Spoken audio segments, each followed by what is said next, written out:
এটা হচ্ছে আপনার ইটালিয়ান মার্বেল। ইটালিয়ান মার্বেলগুলো কিন্তু অবশ্য শক্ত কম হয়। আমরা এগুলোতে ইটালিয়ান মার্বেল লাগাচ্ছি এই ফ্লোরটাই। তো আমরা স্কার্টিং কাটলাম 4 ইঞ্চি। তো 4 ইঞ্চি স্কার্টিং কেটে আমাদের কিন্তু রিক্স হয়ে আছে, মানে ভেঙে আছে। তো তার জন্য আমরা এখন এগুলো 4 ইঞ্চি করে কেটে রাখলাম। রেখে যে ওপরে যে প্লাস্টিকটা আছে, এই প্লাস্টিকটা যে দেখতে পাচ্ছেন উপরে, এটা কিন্তু পুরোটাই আমরা ছুটাবো।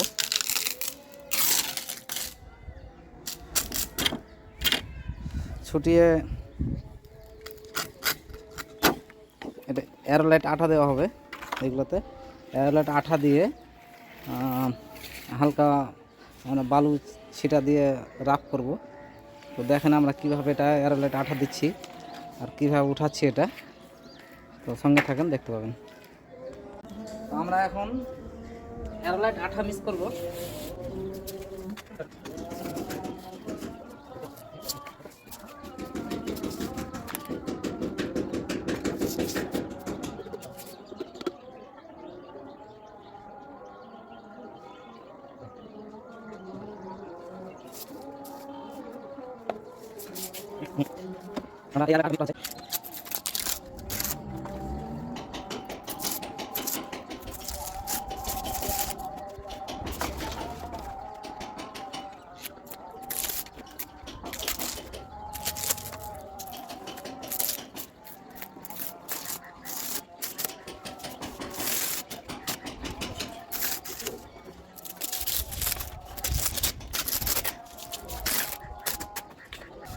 তো আমাদের অলরেডি প্লাস্টিক ওঠা হয়ে গেছে না।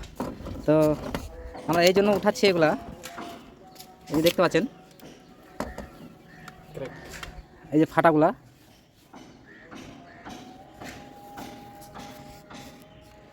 ভালো করে দেখেন, ফাটাগুলো দেখা যাচ্ছে। এই যে এখানেও ফাটা, এই পুরোটা ফাটা দেখাচ্ছে। এগুলো কিন্তু আমাদের মানে কাজ করতে করতে ভেঙে যাবে, এগুলো সব ফাটা। তো তার জন্য আমরা এখন এয়ারলাইট আঠা দেবো। তো আমাদের এয়ারলাইট মিক্স করা হয়ে গেছে। আমরা এখন এটা ফিনিশিং দেবো।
আমাদের অলরেডি স্কার্টিং রাফ করা হয়ে গেছে, যে দেখতে পাচ্ছেন।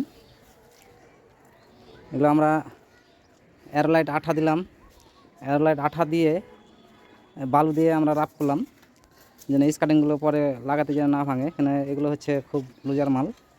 এগুলো মার্বেল হচ্ছে আপনার ইটালিয়ান মার্বেল। ইটালিয়ান মার্বেল খুব লাজুকা, মানে নরম হয়। তার জন্য আমাদেরকে এই পদ্ধতি নিতে হচ্ছে বাধ্যতামূলক।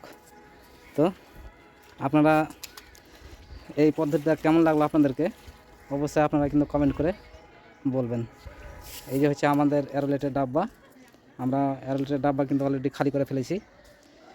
তো যদি শক্ত করতে চান স্কার্টিং, যদি যেন না ভাঙে কাজ করতে, তার জন্য কিন্তু এগুলো পদ্ধতি আপনারা কিন্তু অবশ্যই অবলম্বন করবেন। তো আমরা যে এগুলো লাগালাম এয়ারলাইট আঠা দিয়ে এবং বালু দিয়ে যে রাফ করলাম, তো এগুলো সব মিস্ত্রিকে আমি বলছি যে এটা হচ্ছে আপনার ইটালিয়ান মার্বেল।